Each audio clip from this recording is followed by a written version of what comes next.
इस वीडियो में हम बात करेंगे आपके यूजी थर्ड सेमेस्टर के बारे में। यहाँ पर अगर हम बात करें आपके एनवायरमेंटल स्टडी का जो पेपर होने वाला है उसके लिए क्या क्या इंपॉर्टेंट क्वेश्चंस हो जाते हैं, ऑब्जेक्टिव में पेपर होगा।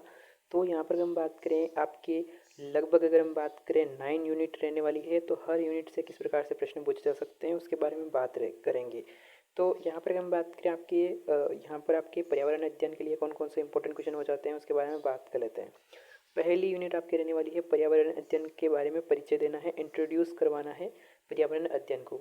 तो एनवायरमेंटल स्टडी क्या होता है, किस शब्द से मिलकर बना है, तो ये आपका जो शब्द होता है यहाँ पर हम बात करें फ्रांसीसी शब्द से लिया गया है, फ्रेंच शब्द का यहाँ पर बना हुआ है। इसके अलावा अगर हम बात करें आपका जो नेक्स्ट देखने को मिलता है, पर्यावरण अध्ययन की प्रकृति कैसी होती है, एक लग होती है, बहुविषयक होती है, या फिर हम बात करें जैविक होती है, भौतिक होती है। तो इसमें राइट आंसर हो जाएगा मल्टी डिसिप्लिनरी, जो यहाँ पर आपका प्रकृति होती है आपके पर्यावरण अध्ययन की। सतत विकास का क्या अर्थ होता है, तो यहाँ पर आपका जो राइट आंसर होगा, और यहाँ पर अगर हम बात करें सी वाला, भविष्य की पीढ़ी की ज़रूरतों को ध्यान में रखते हुए यहाँ पर आपको वर्तमान में जो आवश्यकता है उसकी पूर्ति करना ही आपका सतत विकास कहलाता है। संयुक्त राष्ट्र संघ का जो यहाँ पर विश्व पर्यावरण दिवस कब मनाया जाता है उसके अनुसार, तो यहाँ पर आपका राइट आंसर देखने को मिलता है 5 जून को। ब्रिटलैंड रिपोर्ट की अगर हम बात करें तो 1987 का मुख्य विषय क्या था, तो यहाँ पर आपका राइट आंसर देखने को मिलेगा हमारा साझा भविष्य, अवर कॉमन फ्यूचर देखने को मिलता है। पर्यावरण के मुख्य घटक कौन से हैं, तो यहाँ पर आपका राइट आंसर देखने को मिल जाएगा जैविक और अजैविक दोनों ही देखने को मिल जाते हैं। निम्नलिखित में से कौन सा पर्यावरण का जो है अजैविक घटक है, तो यहाँ पर आपका जो राइट आंसर होगा यहाँ पर अजैविक घटक में प्रकाश और तापमान। जैविक घटक कौन कौन से होते हैं, जैसे कि पेड़ हो गया, पौधा हो गया, जिसमें जीव है वो यहाँ पर आपका जैविक घटक होता है। इसके अलावा अगर हम बात करें आपका पर्यावरण अध्ययन का मुख्य उद्देश्य क्या होता है, तो पर्यावरण अध्ययन का जो मुख्य उद्देश्य होता है पर्यावरण के प्रति जागरूकता बढ़ाना, संसाधनों का संरक्षण करना, प्रदूषण को कम करना, ये जो है आपके यहाँ पर उद्देश्य हो जाता है। इसके अलावा अगर हम बात करें यहाँ पर आपका जो नेक्स्ट देखने को मिलता है सतत विकास के मुख्य लक्ष्य क्या है, सस्टेनेबल डेवलपमेंट गोल जो होता है उसके मुख्य यहाँ पर अगर हम बात करें क्या उद्देश्य होते हैं, तो यहाँ पर आपका जो कितने उद्देश्य हैं, तो यहाँ पर अगर हम बात करें यहाँ पर सी जो है राइट आंसर हो जाएगा इसका 17 यहाँ पर आपके उद्देश्य हैं। अगर हम बात करें निम्नलिखित में से कौन सा सतत विकास का एक स्तंभ नहीं है, आर्थिक विकास, सामाजिक समानता, पर्यावरण संरक्षण, विलासितापूर्ण जीवन, कॉमन सेंस की अगर हम बात करें तो कॉमन सेंस के अनुसार आपका राइट आंसर होगा डी। अगर हम बात करें आपका जो नेक्स्ट देखने को मिलता है पर्यावरण में शामिल है, तो यहाँ पर आपका वायुमंडल, जलमंडल और स्थलमंडल तीनों ही आपके यहाँ पर शामिल हो जाते हैं। यहाँ पर हम बात करें आगे बढ़ने से पहले वीडियो को लाइक ज़रूर कर लीजिएगा, चैनल को सब्सक्राइब ज़रूर कर लीजिएगा, और पीडीएफ अगर आपको चाहिए तो टेलीग्राम चैनल को ज्वाइन कर सकते हैं। अगर हम बात करें वीडियो को लाइक करने के बाद आपको नीचे एक हाइप का ऑप्शन देखने को मिल जाता है, उस हाइप के ऑप्शन पर क्लिक करने से क्या होता है कि वीडियो आगे बढ़ जाता है। बस हाइप के ऑप्शन पर क्लिक कर दीजिएगा वीडियो को लाइक करने के बाद। अगर हम बात करें आपका जो सेकेंड 12th वाला हो जाएगा, वो हो जाएगा एजेंडा 21 किस सम्मेलन में अपनाया गया था, तो रियो पृथ्वी सम्मेलन जो होता है 1992 में देखने को मिलता है। पर्यावरण अध्ययन में हम किसका अध्ययन करते हैं, तो यहाँ पर आपका जो राइट आंसर होता है यहाँ पर डी, यानी कि आपके मानव प्रकृति यहाँ पर आपकी उसके बीच में संबंध क्या है, पारिस्थितिक तंत्र क्या है, प्राकृतिक संसाधनों के बारे में बात करनी है, तो ये जो आपका डी आंसर हो जाएगा। अगर हम बात करें पृथ्वी के चारों ओर गैसों के आवरण को क्या कहते हैं, तो यहाँ पर आपका बी आंसर सही हो जाएगा, वायुमंडल कहते हैं। जैवमंडल किन क्षेत्रों का मिलन स्थल है, तो यहाँ पर आपका सी जो है राइट आंसर हो जाएगा। जलमंडल यहाँ पर तापमंडल और आप जलमंडल यहाँ पर आपका वायुमंडल और स्थलमंडल देखने को मिलता है। पर्यावरण संरक्षण अधिनियम जो है आपकी 1986 में पारित किया गया था, नवीन करण संसाधन का उदाहरण देखने को मिलता है, तो वो यहाँ पर आपका बी वाला राइट आंसर हो जाएगा, सौर ऊर्जा। इसके अलावा अगर हम बात करें पारिस्थितिक शब्द सर्वप्रथम किसने उपयोग किया था, तो यहाँ पर आपका राइट आंसर देखने को मिलता है यहाँ पर हैकेल जो है उसने किया था। पर्यावरण शिक्षा के लिए जो है प्रथम राष्ट्रीय सम्मेलन कहाँ आयोजित किया गया था, तो यहाँ पर राइट आंसर होगा यहाँ पर तिबिलिसी में किया गया था। इसके अलावा अगर हम बात करें आपका सतत विकास शब्द का पहली बार व्यापक रूप से उपयोग कब हुआ था, तो यहाँ पर आपका बी वाला जो है राइट आंसर हो जाएगा 1980 में किया गया था। वायुमंडल की सबसे निचली परत कौन सी होती है, तो यहाँ पर आपका वायुमंडल की सबसे निचली परत होती है शोभमंडल, ट्रोपोस्फेयर उसको कहते हैं। सामाजिक वानिकी का मुख्य उद्देश्य क्या है, तो इसका राइट आंसर हो जाएगा आपका बी वाला, पर्यावरणीय और आपके सामाजिक और ग्रामीण विकास में मदद करना। अगर हम बात करें पर्यावरण अध्ययन की प्रकृति बहुविषयक क्यों होती है, तो यहाँ पर आपका राइट आंसर हो जाएगा क्योंकि इसमें विज्ञान, सामाजिक विज्ञान और मानवीय विज्ञान के विषय शामिल होते हैं। यहाँ पर हम बात करें पर्यावरण का, वह क्षेत्र जहाँ पर जीवन संभव है कहलाता है सी वाला, जीवमंडल कहलाता है। यहाँ पर प्राकृतिक संसाधनों का प्रबंधन क्यों आवश्यक है, तो प्राकृतिक संसाधनों का जो यहाँ पर प्रबंधन आवश्यक है क्योंकि यहाँ पर आपकी पारिस्थितिक संतुलन बनाए रखने के लिए, भविष्य की पीढ़ी को आगे बढ़ाने के लिए, प्रदूषण कम करने के लिए ये जो चीज़ें हो जाती है। पारिस्थितिक तंत्र के लिए जो अगर हम बात करें, जो सेकेंड यूनिट है उसके बारे में बात कर लेते हैं। सेकेंड यूनिट की अगर हम बात करें तो यहाँ पर इकोसिस्टम के बारे में बात करनी है। इसके लिए कौन कौन से इंपॉर्टेंट क्वेश्चन हो जाते हैं, IMP क्वेश्चन के बारे में बात करनी है। तो यहाँ पर अगर हम बात करें, यहाँ पर आपका जो पहला क्वेश्चन हो जाएगा वो हो जाएगा पारिस्थितिक तंत्र शब्द का सर्वप्रथम उपयोग किसने किया था, तो यहाँ पर आपका AG टास्ले ने किया था। और अगर हम बात करें आपका जो सेकेंड हो जाएगा पारिस्थितिक तंत्र के दो मुख्य घटक कौन से हैं, तो यहाँ पर आपका जैविक और अजैविक घटक होते हैं। वे जीव जो अपना भोजन स्वयं बनाते हैं क्या कहलाते हैं, यहाँ पर अगर हम बात करें उत्पादक कहलाते हैं, स्वपोषी कहलाते हैं। खाद्य श्रृंखला में ऊर्जा का प्रवाह कैसे होता है, तो ऊर्जा का प्रवाह हमेशा एक दिशा में होता है। 10% का हास का नियम किसने दिया था, तो यहाँ पर आपका राइट आंसर हो जाएगा लिडमैन ने दिया था। अगर हम बात करें 10% का नियम क्या होता है, जब भी ऊर्जा का यहाँ पर एक स्तर से दूसरे स्तर में जाती है तो 10% कम हो जाती है। मान लो प्राथमिक स्तर जो है घास है, घास एक ऊर्जा है, मतलब घास जो होती है वो सूर्य से ऊर्जा प्राप्त करती है और भोजन बनाती है। घास को कोई द्वितीयक पोषक, मान लो हिरन खा रही है और हिरन को कोई शेर खा रहा है, तो 100% ऊर्जा जो है सूर्य से ली गई है प्राथमिक पोषक द्वारा। प्राथमिक पोषक जो है आपके घास है और द्वितीयक पोषक आपके यहाँ पर हिरन है और तृतीयक आपका जो है शेर है। तो इस प्रकार से जो है फूड वेब चलता रहता है। कई खाद्य श्रृंखलाओं के आपस में जुड़ने से बनने वाला जाल को क्या कहते हैं, तो यहाँ पर आपका राइट आंसर हो जाएगा खाद्य जाल, फूड वेब कहते हैं। एक तालाब किस प्रकार की पारिस्थितिक तंत्र है, तो यहाँ पर आपका जलीय पारिस्थितिक तंत्र होता है। पारिस्थितिक तंत्र में ऊर्जा का स्रोत जो है, मुख्य स्रोत क्या होता है, वो होता है सूर्य। अगर हम बात करें आपका जो नेक्स्ट देखने को मिलता है पारिस्थितिक उत्तराधिकार की प्रक्रिया कहाँ शुरू होती है, तो यहाँ पर आपका सी जो है किसी भी खाली या फिर बंधित क्षेत्र में, यहाँ पर रेगिस्तानी जो आपके पारिस्थितिक तंत्र है उसकी मुख्य विशेषता क्या होती है, बी वाली जो राइट आंसर हो जाएगा। कम वर्षा और उच्च तापमान। घास के मैदान में प्राथमिक उपभोक्ता कौन होते हैं, तो यहाँ पर आपका घास खाने वाले जानवर होते हैं। और अगर हम बात करें पारिस्थितिक पिरामिड कितने प्रकार के होते हैं, तो पारिस्थितिक पिरामिड जो है आपके यहाँ पर हम बात करें जो प्रकार होते हैं 3 प्रकार होते हैं, संख्या का, जैव भार और आपकी ऊर्जा का पिरामिड होता है। तो 3 प्रकार के आपके पारिस्थितिक पिरामिड देखने को मिलते हैं। किस प्रकार का जो है पारिस्थितिक पिरामिड हमेशा सीधा होता है, तो यहाँ पर ऊर्जा का पिरामिड जो है हमेशा ही सीधा बनता है, यानी कि जो ऊर्जा का प्रवाह होता है हमेशा सीधा होता है, एक दिशा में होता है, उल्टा नहीं होता है। वन पारिस्थितिक तंत्र यानी कि फॉरेस्ट इकोसिस्टम में जो है टॉप कॉन्वर्वियर यानी कि शीर्ष मांसाहारी का उदाहरण दीजिए, तो यहाँ पर आपका जो शेर और बाघ है यहाँ पर आपको देखने को मिलते हैं। एक्वारियम किस प्रकार की पारिस्थितिक तंत्र है, कौन सा इकोसिस्टम होता है इसमें, तो यहाँ पर आपके जो कृत्रिम यहाँ पर आपको देखने को मिलता है वो हो जाएगा। इसके अलावा अगर हम बात करें जलीय पारिस्थितिक तंत्र में एक्वाटिक जीवों का आधार क्या है, तो यहाँ पर आपका फाइटो प्लांकटन देखने को मिलता है। अगर हम बात करें वह स्थान जहाँ नदी का मीठा पानी समुद्र के खारे पानी में मिलता है उसे क्या कहते हैं, तो यहाँ पर मुहाना कहते हैं। और अगर हम बात करें पारिस्थितिक तंत्र में पोषक तत्वों के चक्रण को क्या कहा जाता है, तो यहाँ पर आपका राइट आंसर हो जाएगा जैव भू रासायनिक चक्र, बायोलॉजिकल केमिकल साइकिल्स कहते हैं। और घास के मैदान के पारिस्थितिक तंत्र में टिड्डा किस श्रेणी में आता है, तो यहाँ पर आपका बी जो है प्राथमिक पोषक या फिर प्राथमिक उपभोक्ता में आता है।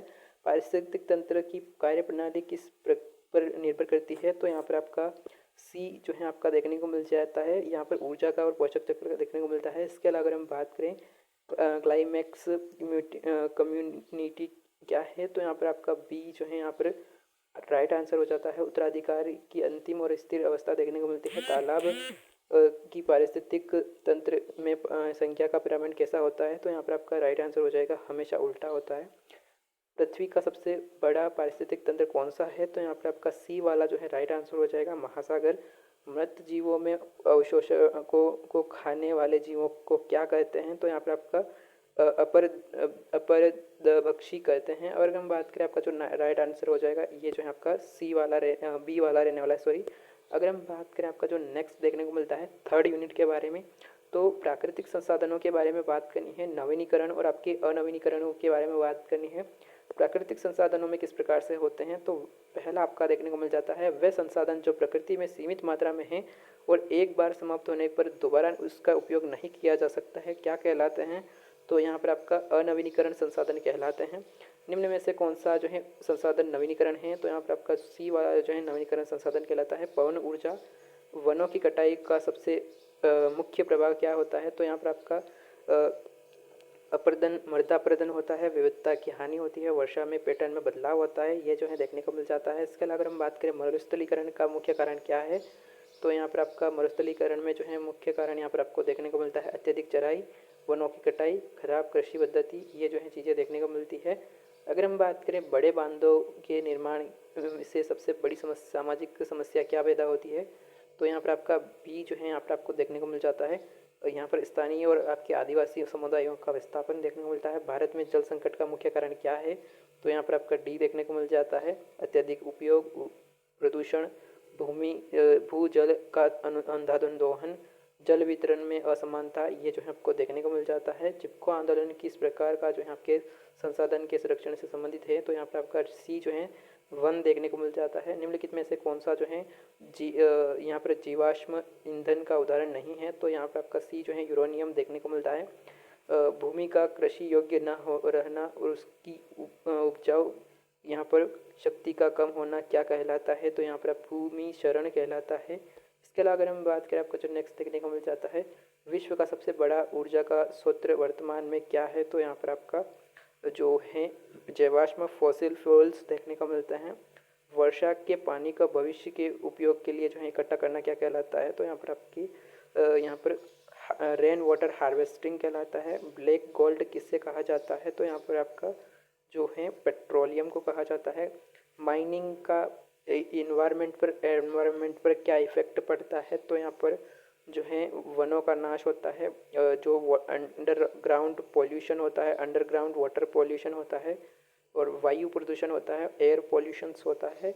और अगर हम बात करें जियोथर्मल एनर्जी किस प्रकार का संसाधन है, तो यहाँ पर आपकी यहाँ पर रिन्यूएबल जो एनर्जी होती है सतत, यहाँ पर आपका जो नेक्स्ट देखने को मिलता है सतत कृषि के लिए क्या आवश्यक होता है, तो यहाँ पर आपका ऑर्गेनिक फार्मिंग इम्पोर्टेंट होती है। बांधों के कारण होने वाले अंतर्राज्यीय जल विवाद भारत में किन राज्यों के बीच प्रसिद्ध हैं, तो यहाँ पर आपका जो टी है वो राइट आंसर देखने को मिलता है पंजाब, यहाँ पर आपके हरियाणा, कर्नाटक, तमिलनाडु, महाराष्ट्र, गुजरात, ये जो है चीज़ें देखने को मिलती है।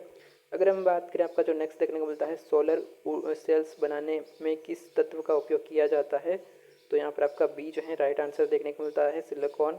मृदापर्दन की अगर हम बात करें तो मृदापर्दन को रोकने के सबसे प्रभावी तरीका क्या है, तो यहाँ पर आपकी वृक्षारोपण। और भारत में सबसे अधिक कोयला कहाँ पाया जाता है, तो यहाँ पर आपके जरिया और रानीगंज में पाया जाता है। अगर हम बात करें ऊर्जा की बढ़ती ज़रूरत का मुख्य कारण क्या है, तो यहाँ पर आपका ये सभी जो चीज़ें हैं जनसंख्या वृद्धि, शहरीकरण, औद्योगिकरण, ये जो है आपके देखने को मिल जाता है। इसके अलावा अगर हम बात करें यहाँ पर शुद्ध जल पृथ्वी पर कुल कितने मात्रा में है, तो यहाँ पर आपका जो है सी जो है राइट आंसर हो जाएगा 2.5। एंड बायोगैस का मुख्य घटक क्या है, तो यहाँ पर मेथेन देखने को मिलता है। टहरी बांध जो है किस नदी पर बना होता है, तो जिस पर काफ़ी विवाद हुआ है, तो यहाँ पर बी जो है भगीरथी। टहरी जो बांध है वो भगीरथी पर बना हुआ है। वनों की कटाई से वायुमंडल में किस गैस की मात्रा बढ़ती है, तो यहाँ पर आपका जो राइट आंसर देखने को मिलता है कार्बन डाइऑक्साइड। और अनवीनीकरण संसाधनों के अत्यधिक दोहन या फिर अत्यधिक उपयोग से क्या खतरा होता है, तो यहाँ पर आपका डी वाला जो है राइट आंसर हो जाएगा। तो यहाँ पर संसाधन समाप्त हो जाएंगे, वैश्विक तापमान जो है उसमें बढ़ेगा और वायु प्रदूषण जो है आपके यहाँ पर बढ़ेगा। और अगर हम बात करें जो नेक्स्ट देखने को मिल जाता है जैव विविधता और संरक्षण के बारे में, बायोडाइवर्सिटी और कन्वर्जेशन क्या होता है, तो जो बायोडाइवर्सिटी होता है उसका शाब्दिक अर्थ क्या होता है, सर्वप्रथम किसने उपयोग किया था, तो यहाँ पर आपका जो राइट आंसर देखने को मिलता है रोसेन देखने को मिलता है। जैव विविधता के 3 स्तर कौन कौन से हो जाते हैं, तो यहाँ पर आपका बी जो यहाँ पर आपका ए आंसर सही हो जाता है, आनुवंशिक, प्रजातिक और आपके पारिस्थितिक तंत्र जो है इसका राइट हो जाएगा। इसके अलावा अगर हम बात करें हॉटस्पॉट की जो आपकी हॉटस्पॉट की अवधारणा किसने विकसित की थी? तो यहाँ पर आपकी मायर्स ने की थी। अगर हम बात करें भारत में कितने जैव विविधता हॉटस्पॉट क्षेत्र हैं, तो यहाँ पर आपके बी वाला जो है राइट आंसर हो जाएगा। इंडो बर्मा, यहाँ पर वैसे तो 3 हैं और अब जो है एक और ऐड कर सकते हैं हम, सूडा लैंड जो है देखने को मिलता है। और यहाँ पर अगर हम बात करें निम्नलिखित में से कौन सा जो है संरक्षण इन सेटू यहाँ पर स्वस्थानी का उदाहरण है, तो यहाँ पर आपका जो राइट आंसर हो जाएगा राष्ट्रीय उद्यान देखने को मिलता है। एक सब्स्टिट्यूट क्या होता है, तो यहाँ पर आपका संरक्षण का जो उदाहरण कौन सा है, तो यहाँ पर आपका सी वाला जो राइट आंसर हो जाता है जैन बैंक देखने को मिलता है। भारत का जो जो यहाँ पर जो भारत को एक मेटा बायोडाइवर्सिटी राष्ट्र क्यों कहा जाता है, तो बी। यहाँ पर अगर हम बात करें क्योंकि यहाँ पर आपके प्रजातियों की विशाल यहाँ पर विविधता पाई जाती है। यहाँ पर अगर हम बात करें एंडेमिक स्थानिक प्रजातियाँ किसे कहते हैं, तो यहाँ पर आपका जो बी वाला जो है राइट आंसर हो जाएगा, जो केवल एक विशिष्ट भौगोलिक क्षेत्र में पाई जाती है। लाल डेटा पुस्तक क्या होता है, रेड डेटा पुस्तक कौन सी होती है? सो यहाँ पर आपका जो है IUCN जो है इसमें लिखा जाता है international union for conservation of nature, ये जो है देखने को मिलता है। भारत का प्रथम राष्ट्रीय उद्यान कौन सा है, तो यहाँ पर आपका जिम कॉम्बैट जो है यहाँ पर आपको देखने को मिलता है। जैव विविधता का ह्रास सबसे प्रमुख कारण क्या है, तो इसमें यहाँ पर आपके आवास का जो है आपके विनाश होना। प्रोजेक्ट टाइगर किस वर्ष में शुरू किया गया था, तो 1973 में शुरू किया गया था। निम्नलिखित में से कौन सा भारत का जो है लुप्तप्राय प्रजाति है, तो यहाँ पर आपका जो डी वाला है वो हो जाएगा। जैव विविधता का आर्थिक मूल्य क्या है, तो यहाँ पर आपका जो है ये जो औषधि, भोजन, पर्यटन, मनोरंजन, इमारती लकड़ियाँ, कच्चा माल, ये जो है चीज़ें हो जाती है। इसके अलावा अगर हम बात करें आपके पारिस्थितिक तंत्र की सेवाओं में सौंदर्य परक मूल्य का क्या अर्थ है, तो यहाँ पर आपका जो प्रकृति की सुंदरता और आपकी शांति का आनंद लेना ही यहाँ पर आपको देखने को मिल जाता है। जैविक आक्रमण क्या होता है, तो यहाँ पर आपका जो जैविक आक्रमण होता है बाहरी प्रजाति का स्थानीय प्रजाति पर नुकसान पहुँचाना। अगर हम बात करें आपका जो नेक्स्ट देखने को मिलता है भारत में वन्य जीव संरक्षण किस वर्ष में लागू हुआ था, तो यहाँ पर आपके 1972 में लागू हुआ था। काजीरंगा राष्ट्रीय उद्यान किस संरक्षण के लिए प्रसिद्ध हैं, तो यहाँ पर आपके जो राइट आंसर हो जाएगा सिंग वाला गेंडा। जो सिंग वाला जो है गेंडा है वो यहाँ पर काजीरंगा राष्ट्रीय उद्यान में देखने को मिलता है। भारत में किस क्षेत्र की जैव विविधता का स्वर्णिम स्वर्ग कहा जाता है, तो यहाँ पर आपका पश्चिमी घाट वाला हो जाएगा। बायोस्फीयर रिजर्व का मुख्य उद्देश्य क्या है, तो यहाँ पर आपका सतत विकास के साथ संरक्षण और शोधन। अगर हम बात करें आपका जो नेक्स्ट देखने को मिल जाता है जैव विविधता दिवस कब मनाया जाता है, तो बी वाला जो है हो जाएगा 22 मई को। यहाँ पर किस्टोन प्रजाति किस कहते हैं, तो यहाँ पर आपका जो बी वाला है वो हो जाएगा पारिस्थितिकी तंत्र में अस्तित्व के लिए जो है अत्यंत ही महत्वपूर्ण होती है। पौधे को के आनुवंशिक संसाधनों को बहुत कम तापमान पर संरक्षण करना क्या कहलाता है, सो यहाँ पर आपका हो जाएगा क्रायो प्रिजर्वेशन कहलाता है, क्रायो प्रिजर्वेशन कहलाता है। भारत में कितने यहाँ पर बायो जोग्राफिकल जोन हैं, तो जैव भौगोलिक क्षेत्र जो हैं होते हैं उसके बारे में बात करनी है। 10 देखने को मिलते हैं। निम्नलिखित में से कौन सा जो है मानव वन्य जीव संरक्षण क्या है, तो यहाँ पर कारण है इसके बारे में अगर हम बात करें तो यहाँ पर आपका पहला आपका हो जाएगा जंगलों का काटना, शहरों का विस्तार, जानवरों के गलियारों में सड़कों का निर्माण होना, ये जो चीज़ें हैं देखने को मिल जाती है। इसके अलावा अगर हम बात करें आपका जो नेक्स्ट यूनिट रहने वाली है 5वीं यूनिट 5th की अगर हम बात करें तो पर्यावरण प्रदूषण की अगर हम बात करें, एनवायरमेंटल पॉल्यूशन की अगर हम बात करें, तो इसमें आपके पहला क्वेश्चन आपका हो जाएगा वायु प्रदूषण का मुख्य मानवीय कारक क्या है, तो यहाँ पर आपका जीवाश्म ईंधन का जो दहन होता है वो हो जाएगा। इसके अलावा अगर हम बात करें आपका बायो के जो लॉजिकल ऑक्सीजन डिमांड होता है उसका उपयोग किसके मापन के लिए किया जाता है, तो यहाँ पर आपका जल प्रदूषण के लिए किया जाता है। निम्नलिखित में से कौन सा जो है गैस अम्लीय वर्षा के लिए मुख्य उपयोग रूप से जो है यहाँ पर उत्तरदायी हैं, जिम्मेदार हैं, तो यहाँ पर आपके सल्फर डाइऑक्साइड के लिए जो है जिम्मेदार होती है। यहाँ पर अगर हम बात करें ध्वनि प्रदूषण को किस इकाई के रूप में माना जाता है, तो यहाँ पर आपका जो डेसिबल होता है उसके रूप में यहाँ पर जाना जाता है। इसके अलावा अगर हम बात करें मिनी मात्रा रोग जो है किस धातु के प्रदूषण के लिए जो है कारण होती है, तो यहाँ पर आपका जो पारा होता है उसके कारण होती है। इसके अलावा अगर हम बात करें आपका जो नेक्स्ट देखने को मिलता है निम्न में से कौन सा एक द्वितीय प्रदूषक होता है, तो यहाँ पर आपका सी वाला राइट हो जाएगा, ओजोन वाला। सो यहाँ पर हम बात करें आपका जो नेक्स्ट देखने को मिलता है वो देखने को मिल जाएगा कचरा प्रबंधन की 3R नीति क्या होती है, तो रिड्यूस, रिसाइकल और यहाँ पर रीयूज़, ये जो है आपका देखने को मिल जाता है। और अगर हम बात करें फोटोकेमिकल स्मॉग का रूप मुख्य रूप से किन क्षेत्रों के में होता है? तो यहाँ पर आपका भारी यातायात वाले शहरों में होता है। परमाणु जो आपका दुर्घटना का सबसे खतरनाक दीर्घकालिक प्रभाव क्या है? तो यहाँ पर आपके जो जेनेटिकल म्यूटेशन होता है वो हो जाएगा। अगर हम बात करें आपका जो नगर निगम में के ठोस कचरे को जलाने की प्रक्रिया को क्या कहते हैं? तो यहाँ पर आपका राइट आंसर हो जाएगा भस्मीकरण हो जाएगा। इसके अलावा अगर हम बात करें जो इटाई रोग किस तत्व के प्रदूषण से होता है? तो यहाँ पर आपका जो सी वाला हो जाएगा कैडेनियम वो वाला हो जाएगा। निम्नलिखित में से कौन सा जो है प्रदूषण जो है आपके ऑक्सीजन या फिर ओजोन छिद्र के लिए जिम्मेदार है? तो यहाँ पर आपका बी वाला जो है हो जाएगा CFC हो जाएगा। अगर हम बात करें जल में फ्लोराइड की अधिकता में इसे कौन सा समस्या होती है? तो यहाँ पर आपका फ्लोरोसिस हो जाता है। वह प्रदूषण जो दिखाई नहीं देता है लेकिन मानसिक तनाव और आपके बहरापन पैदा करता है, यहाँ पर शोर प्रदूषण हो जाएगा। नॉइज़ पोल्यूशन कहते हैं उसको। अगर हम बात करें आपका जो नेक्स्ट देखने को मिलता है वो देखने को मिलता है ई कचरा में कौन सा जो है उपकरण शामिल होता है? तो यहाँ पर ख़राब कंप्यूटर और यहाँ पर मोबाइल वाला हो जाएगा। इसके अलावा अगर हम बात करें गंगा कार्य योजना का मुख्य उद्देश्य क्या था? तो यहाँ पर आपका बी वाला जो है राइट आंसर हो जाएगा। गंगा नदी को जल प्रदूषण को कम करना हो जाएगा। अगर हम बात करें आपका जो नेक्स्ट देखने को मिलता है वो देखने को मिलता है मृदा प्रदूषण का मुख्य कारण क्या है? तो यहाँ पर आपका डी वाला यानी कि आपका रासायनिक उर्वरक, औद्योगिक कचरा फैलाना और प्लास्टिक जमाव होना। वाहनों से निकलने वाले सबसे खतरनाक जहरीली गैस कौन सी है? और ये जो है रक्त में हीमोग्लोबिन के साथ कैसे मिलती है? तो यहाँ पर आपका CO हो जाएगा, कार्बन मोनोऑक्साइड हो जाएगा। इसके अलावा अगर हम बात करें ग्रीन मफलर जो है तकनीक का उपयोग किस प्रदूषण को कम करने के लिए किया जाता है? तो यहाँ पर आपका बी वाला हो जाएगा। अगर हम बात करें लेड फिल क्रियाविधि या फिर विधि का उपयोग किसके लिए निपटारण के लिए किया जाता है? तो यहाँ पर आपका बी वाला हो जाएगा, ठोस कचरा हो जाएगा। चेरनोबिल्स और फुकुशिमा आपदा किसके संबंधित है? तो यहाँ पर आपके परमाणु दुर्घटना के लिए हो जाते हैं। ताजमहल के संगमरमर का पीला पड़ना किसका परिणाम है? तो यहाँ पर आपका अम्ल वर्षा के लिए हो जाएगा।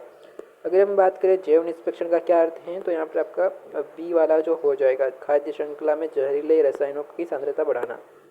अगर हम बात करें आपका जो नेक्स्ट देखने को मिलता है वो देखने को मिल जाएगा निम्नलिखित में से बायोडिग्रेशन कचरा है? तो यहाँ पर आपको सही वाला हो जाएगा बी वाला, फल और सब्जियों के छिलके। लास्ट क्वेश्चन रहेगा आपका यूनिट 5 का, औद्योगिक अपशिष्ट को नदियों में छोड़ने से पहले क्या करना अनिवार्य हो जाता है?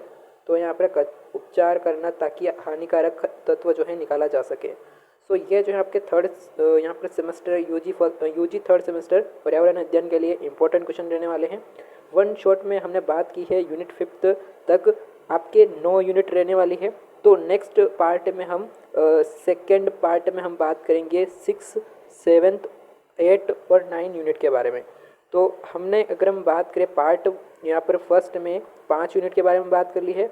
नेक्स्ट पार्ट में हम बात करेंगे 4 यूनिट के बारे में। सो ये जो है इंपॉर्टेंट क्वेश्चन रहने वाले हैं यूजी थर्ड सेमेस्टर में एनवायरमेंटल स्टडी का जो पेपर होगा। सो इसी के साथ ये